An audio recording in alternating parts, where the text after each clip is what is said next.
From 2014? Yeah. What do you mean? What interviews? Like, we just had a whole bunch of interviews with people. Like, we interviewed Star King, we interviewed Roka, Moyashi, Killer, Tacos. It wasn't like a bunch of long stuff, it was just like chats, but it was pretty good. We talked to Pete. It's pretty cool. Puff Dittos on Hyrule, because this is my life now. I'm commentating Puff Dittos on Hyrule.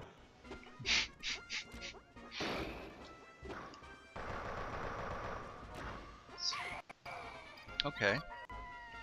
If it can go like this the whole time, I'll agree.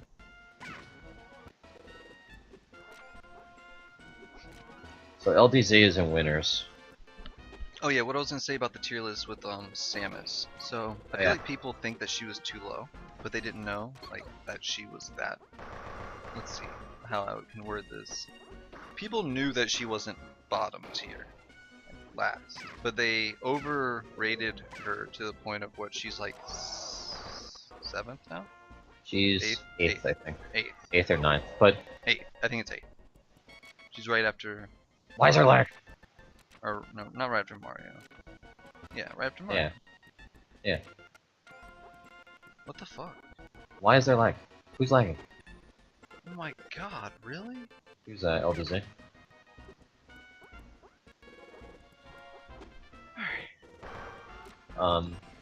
Yeah, I just think they overcompensated for it. I mean, I do think that she's awful, but I think a big part of why people have placed her higher is because they don't realize how many people don't know the Samus matchup. Right. You know what I mean? She's kind of an unknown. So it's like, people can point to me or Cabal all they want and be like, oh, well, clearly Samus can do well in tournaments if, you know, you use these tools, but, like, more often than not, when I've beaten people, it's because I know the matchup a hell of a lot better than they do. Yeah, that's the advantage of being Samus, is the unknown matchup. Because you don't get to practice it enough. Q has a pretty good Samus. Who? Q. Yeah, it's fine. I think his Falcon's better. Yeah, his Falcon's better.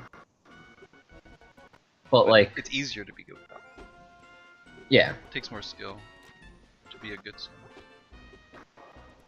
But I think once people, that's the thing, like, not everybody knows these matchups to the extent that they should. Like, Fox has fallen because people have figured out, with Fox, just throw him off, right? Just toss him off the edge, do this, do that. However, you can't just do that to Samus. You have to combo her differently, you have to edgeguard her differently. You know, the normal things won't work. Yeah.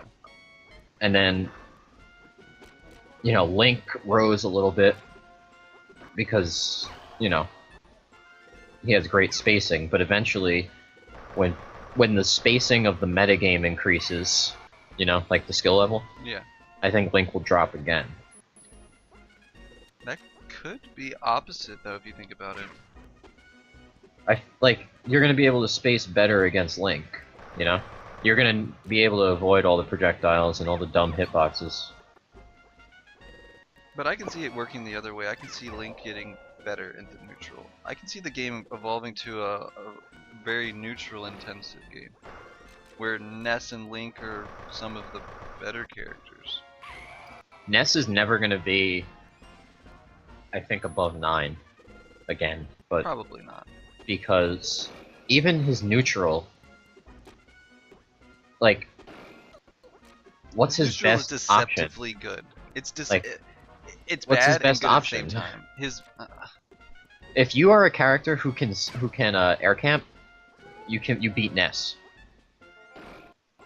You can't. Oh, this is gonna be a punish. Teleport Maybe. Over. Oh, I thought it would have been a punish. Like Samus, Kirby, Jigglypuff, Pika can all camp the top platform, and just Ness can't get there. Ness has to use the side platform to get there. Like, yeah, you could do like stick jump into double jump, but then if you get like a falling nair trade, you're off the stage without your double jump. Yeah. And Fox can just shut Ness down DK, you don't even have to work. You could just up B him. Yeah, like, DK has a really good time against Ness.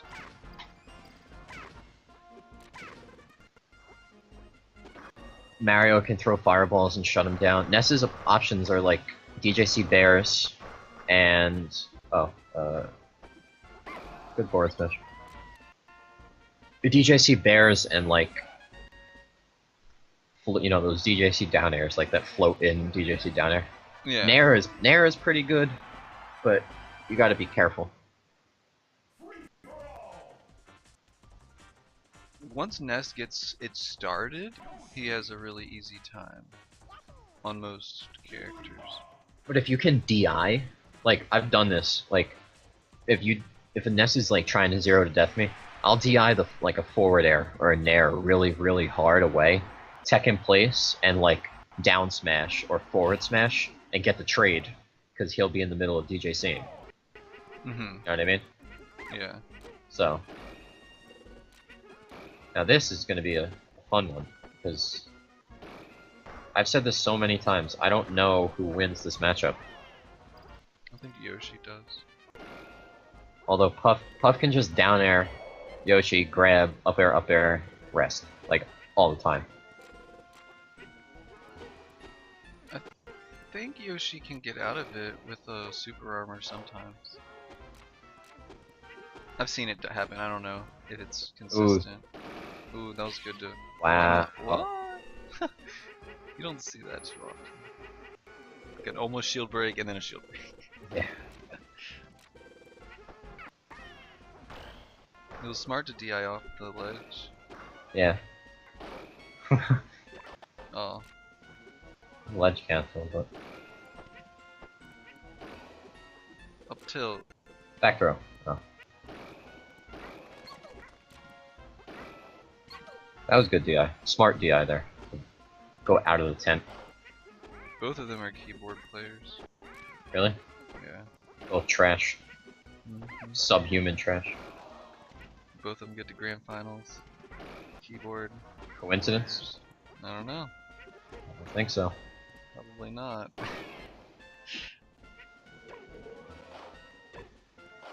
The best players still play on the OG controller though. Yep. Isaiah Boom, Josuke. All the Japanese guys. Yeah. Peru guys. Yep. Z. So, I guess it's not that good. Right, the best keyboard players: Star King, Bane, Killer. Yeah. That's it. Yep. I don't know how good Twilight would do on a console tournament. I don't know. I'd be interested to see. Never been to a tournament, so lack of experience, nerves, expectations. So there, I think. I'd love to see Mats go to a tournament. Mats would destroy. He would. He's the most ruthless player. More so than LD. Nah, almost as ruthless as LD. At least when you play Boom, he destroys you, but you don't feel utterly defeated after the match. Well, Boom is GV60. Yeah, but he does it in a way that it's nice. If that makes any sense. Like, he won't do standard combos in JV6U, because he could do that all day.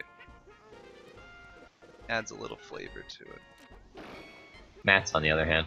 Mats, on the other hand, will just fucking eat your soul out with Kirby forward airs and then just down air you. He is extremely good with, like, his forward airs. Edge guard, like, he can forward air amazingly, and he can end, like back air nair stuff he's really good with. Like, off the stage for edge guarding. If you're off stage against him and you're not someone with a really good recovery, you're dead. He's probably one of the best edge guarders.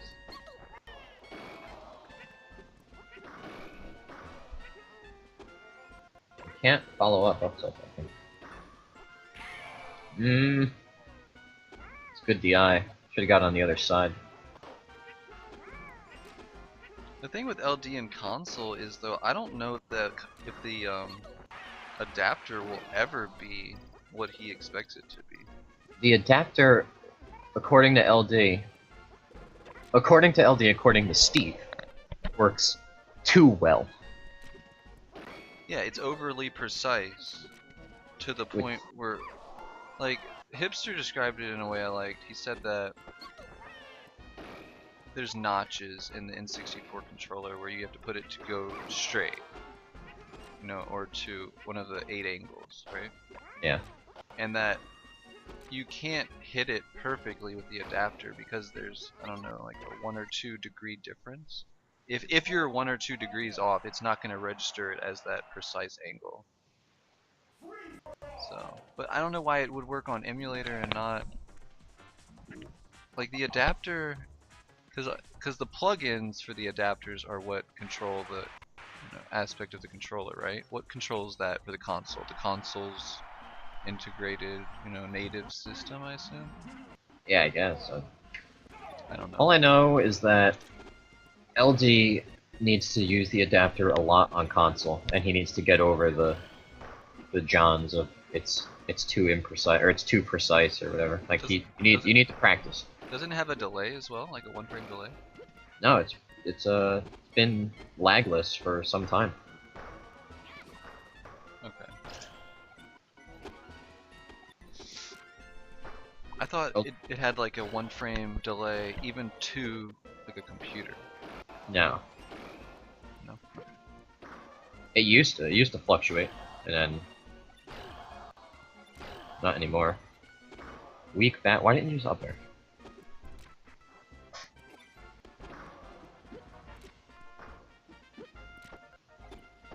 LDZ going Fox?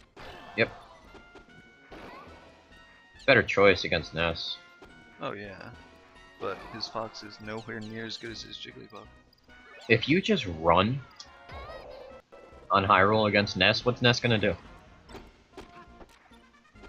No, what is Ness gonna do? I'm thinking. Nothing.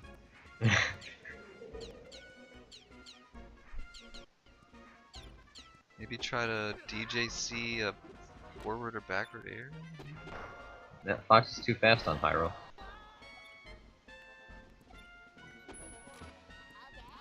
Froggles has the best like aerial precision spacing with Ness.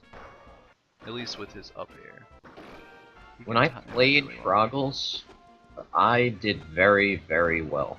Like, I don't remember how many games I played. I think we played like maybe 10 games, 12 games. Mm-hmm. I remember I won majority. Right.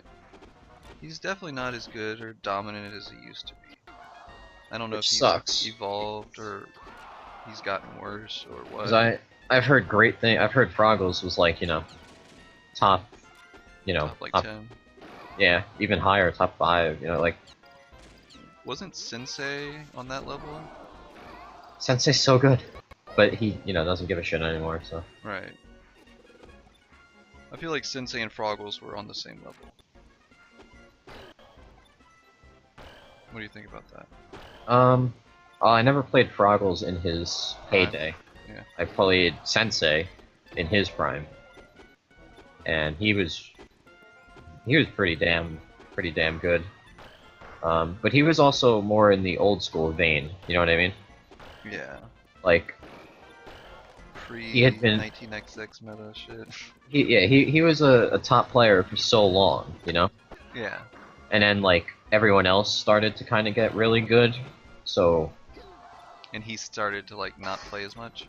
Yeah. Like he went on an absolute tear after Apex 2013.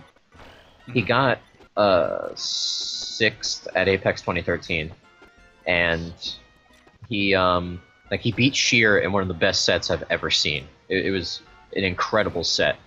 And then he played Roka, and he wound up getting 5-stocked on the last match. And then after that, we were supposed to have a tournament in New Jersey in February. That'll kill. In February. And it snowed, so it got pushed back to March.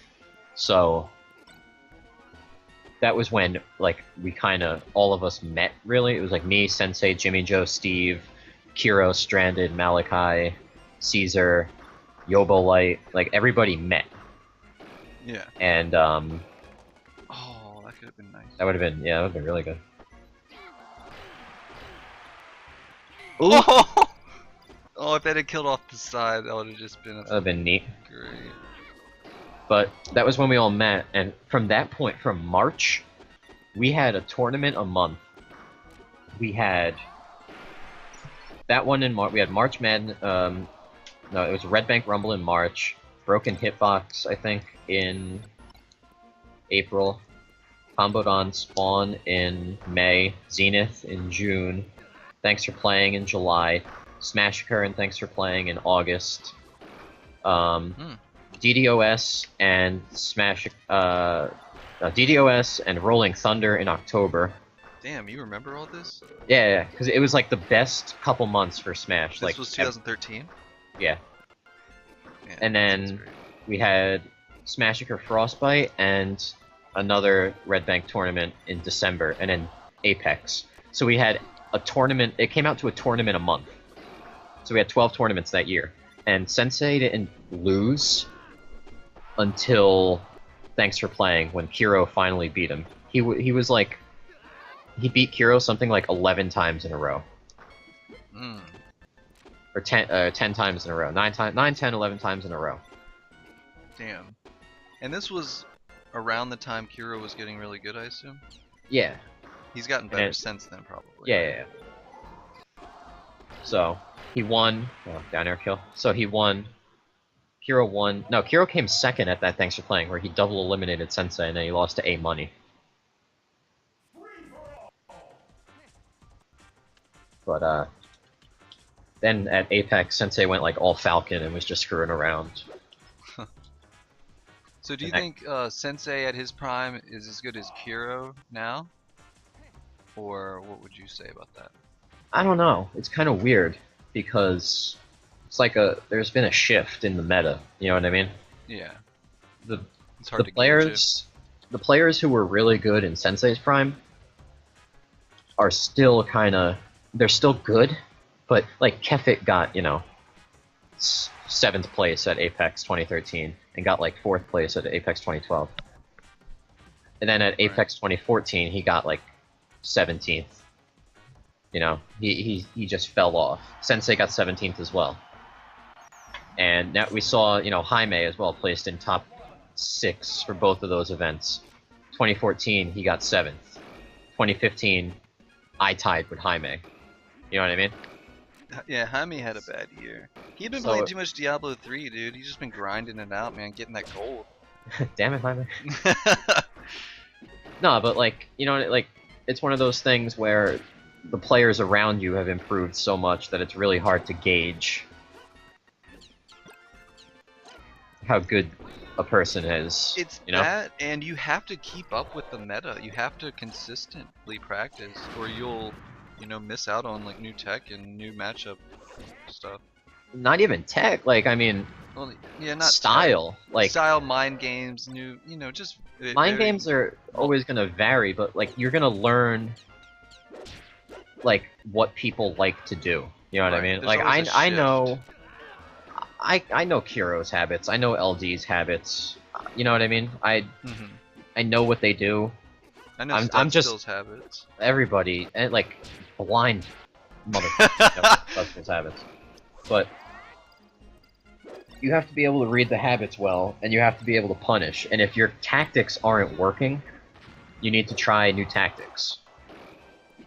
And that's something that That's why Isaiah's always been at the top. Because he's always been able to alter his playstyle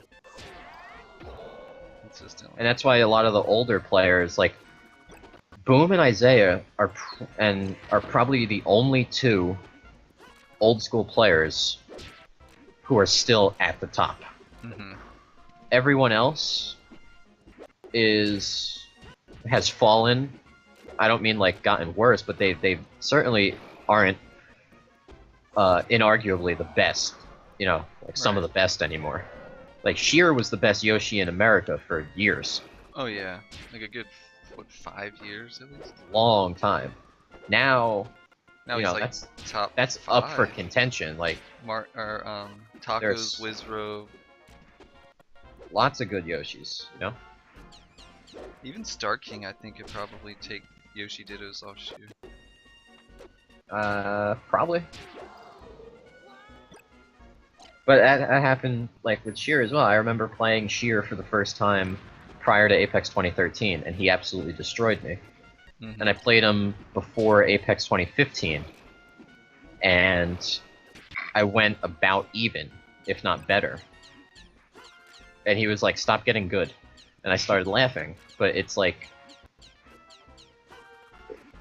what's the difference? You know what I mean? Like, why am I suddenly able to start taking games off Sheer? Is it because I'm? Oh, come on, just fucking approach this. Why are we playing on Hyrule? The gentleman's did. Yay. But so this is my question. Since, you know, with those examples you're giving that like people, newer age people are getting as good as most of the old school people or better, why have Isaiah and Boom been able to stay that step ahead the whole time? Have they always been that good, or have they gotten better at the same rate that the new school kids have gotten better? They have not always been that good at all. Like, if you watch videos for Isaiah, for example, if you watch Isaiah Link videos from Genesis, I think he went Link at Genesis 2 for some matches. I could be wrong though. He went Link at Apex 2012. Right. But actually, if you watch his Link from, you know, like maybe 06, then watch 2012, and then watch the matches with Fyro, like, it's so much better. You know, and it's like the little things. Like, all of a sudden, he's not catching like 90% of the boomerangs. You know, like the things that would slow him down. Right. Boom fan too. Like, I think it was mentioned in the podcast. Boom has never felt like he has stagnated. Boom always feels like he's improving. He always feels like he's learning something. I think Boom's increasingly getting better at a faster rate than Isaiah is. At this moment in time right now, at least in the past 6 months, let's say. Just because Isaiah hasn't been taking the game as seriously in the past year. Right. And Boom hasn't either. I mean, I don't know. Boom has taken it pretty damn serious. Boom still plays. Considering he went to Peru and he went to Japan. Yeah. He still plays a good 3 times a week, I would say. At least. But he definitely wants to get even better. Like, Boom, I know Boom did not like losing in Peru. And if Boom goes to Japan this summer, he's not going to want to lose. That's going to be his hardest test ever, though, I think. Yeah.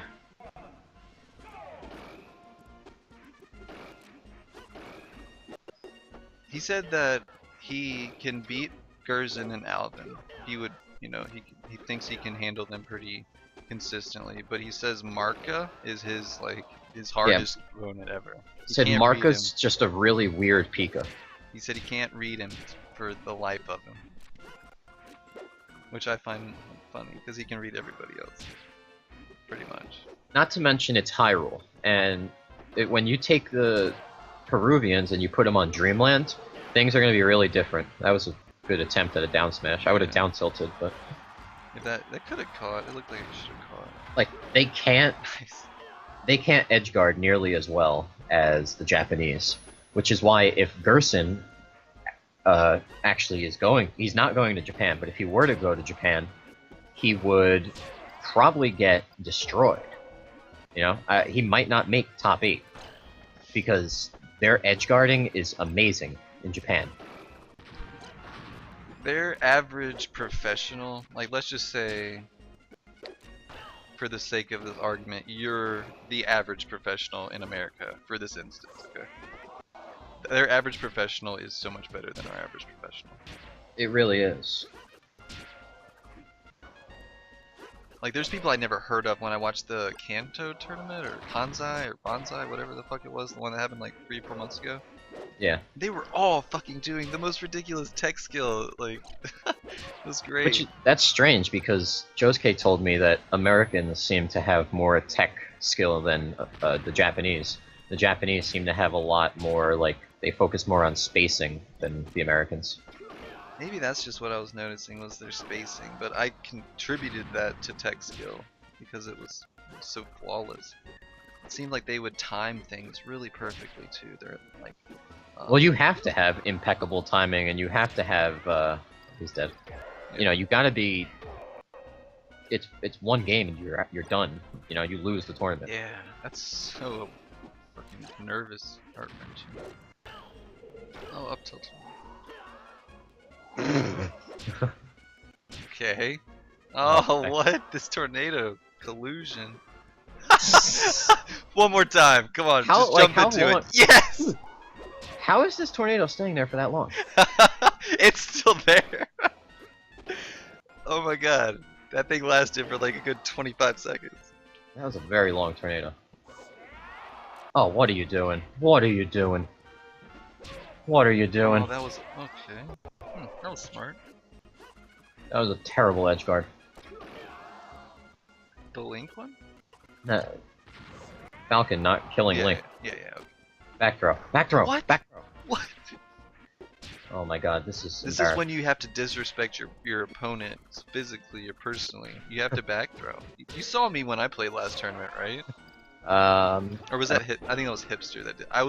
I just was ruthlessly back throwing Link at like 10% and edge hogging. I was like, if you're gonna play Link, I'm gonna do this. Sorry, this is a tournament. I'm not gonna be nice.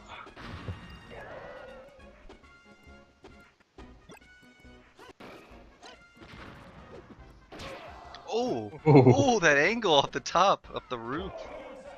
Is that a reset? No, we're already in reset. No, we're not. Yeah, this is game 6 we're going into. It's 5 games straight. Twilight's won. I know, right? Time flew. It's Hyrule. Not.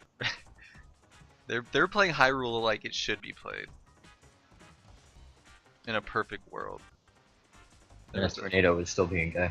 In that one instance, Twilight didn't approach when LDZ was in the 10, but that was the only instance I've seen where Hyrule's been gay. Yeah, but you know what? If the winner of this match, we're getting $500. Oh yeah.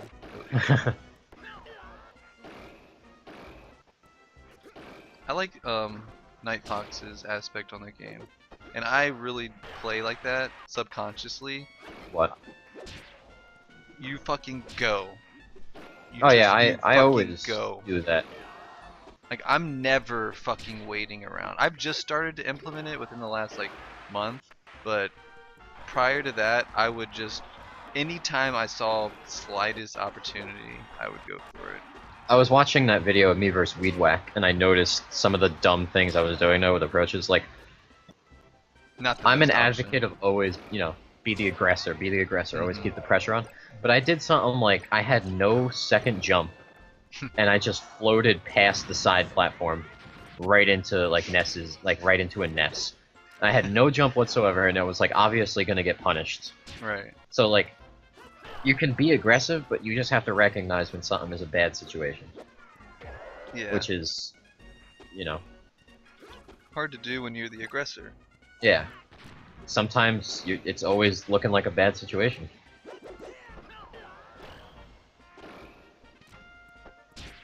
LD is good at like keeping pressure on and then still baiting out bad attacks, bad approaches.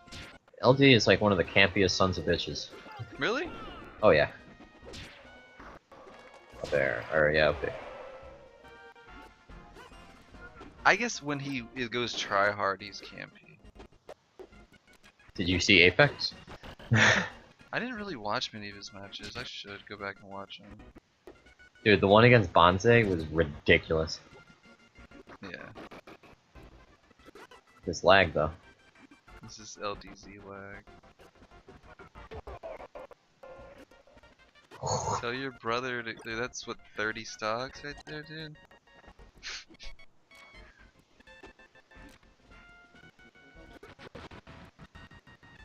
At least he hasn't lagged out. Argo lagged out, what, 4 times? Yeah, 4 times a match.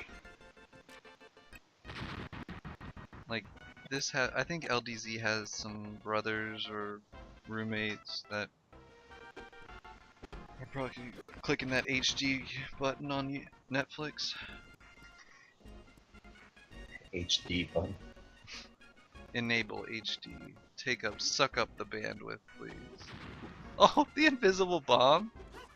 Did you see that? Yeah, Twilight got one.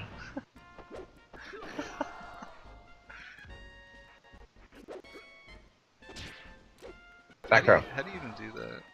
The invisible bomb. You have to throw it on the ground and then pick it up as it explodes, or as it's about to explode. So it's like, it'll pulsate 3 times, I think. And then it's like 1, 2... 3 pick up? Yeah. Okay. Something like that. Twilight just end this. Up tilt. No, that was up tilt, not up smash. Well, it's hard, I guess, with the fucking keyboard. She didn't buffer it. Best way to buffer on keyboard is just jab first.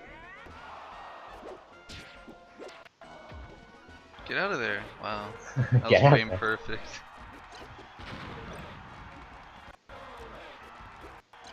Oh, that should have connected. Down tilt. Ooh, that was a good jab. Up. That's it. Oh, he has another stock.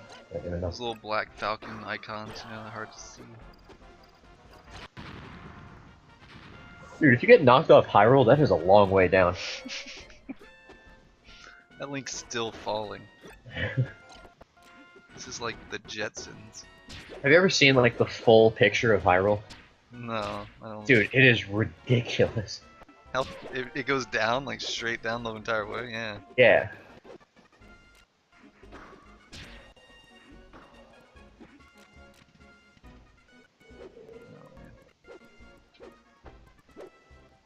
Hyrule's a great stage, but people just exploit it too much. Ooh, that was a good nair, but he killed himself on tournament stuff. Jeez. Get out of here, you lag it. What are you up to? 4,000? 4,379.